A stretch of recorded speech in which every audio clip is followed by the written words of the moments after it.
disastrous mini-budget back in September. Well, we're joined now by Iain Begg, Professor at the European Institute at London School of Economics. Iain, thank you for joining us. Is this the name of the game, keeping the markets happy rather than your backbenchers?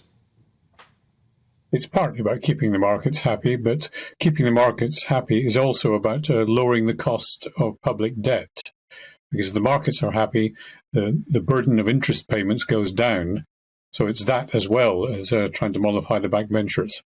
Yeah, I'm looking at the latest figures and this so-called black hole that people keep talking about. I think the OBR forecast on the public borrowing debt could be some 70 billion more than expected. I mean, it really looks as if the public finances are in a dire strait. I doubt it's as much as 70 billion more than expected, but that depends on what you mean by expected. Their previous pronouncements date from last year, so they're not that useful in working out what's happened as a result of the war in Ukraine. It's certainly going to be bigger. The fact that Liz Truss and Kwasi Kwarteng didn't go to the OBR to get an opinion was clearly a big mistake, because that's going to cost the country money on its own. Yeah. But maybe more like 50 billion rather than 70. And given all this, given the fact that we are probably heading for a recession, looking at the latest statistics, given that we've got an interest rate rise on the way again, probably from the Bank of England, are they doing the right thing, or could they be pressing on that brake pedal a little too hard? It's possible they will be pressing the brake pedal a little too hard, but that will depend on quite how both the cuts and the proposed tax increases are structured. One thing the government has the capacity to do is to say it will be a cut, but not tomorrow, but next year or the year after, or a tax increase coming later in the system. How that backloading or front-loading is structured will be critical to the impact on the economy's health. It's a long term against the short term.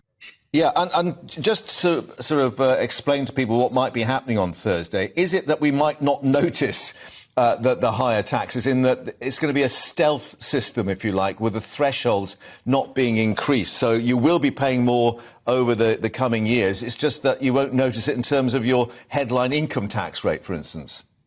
Yeah, the stealth tax notion is one in which the bands for 20% tax and 40% tax are not going to change, and that means that more people slip from paying no tax into 20% or from paying 20% into 40%, and then the privileged few will slip into the 45% band that's kicks in at present at 150,000. So yes, there's that stealth tax element. But one of the other things that's being discussed is the possibility of an increase in local taxes, business rates and community charge, because that's one way in which the likely cut in central government subsidy to local authorities can be offset, enabling local authorities to do more, for example, on social care. That's most likely explanation for Jeremy Hunt's statement that everybody will pay more tax, because it will hit at local level rather than national level. Right, so the council tax could go up, and therefore those with the bigger houses or the broader shoulders, as he said, could be bearing more of the brunt of that. Yes, there'll be many an old dear in her large house who will say, yes, I don't have broad shoulders, I just happen to have a big house. I don't have cash flow. So there is an anomaly potentially there. Yeah, everyone's shoulders drooping with the prospect of what we're going to learn on Thursday. Iain Begg, thanks very much indeed, Professor Begg, for updating us on that. Thanks for your time.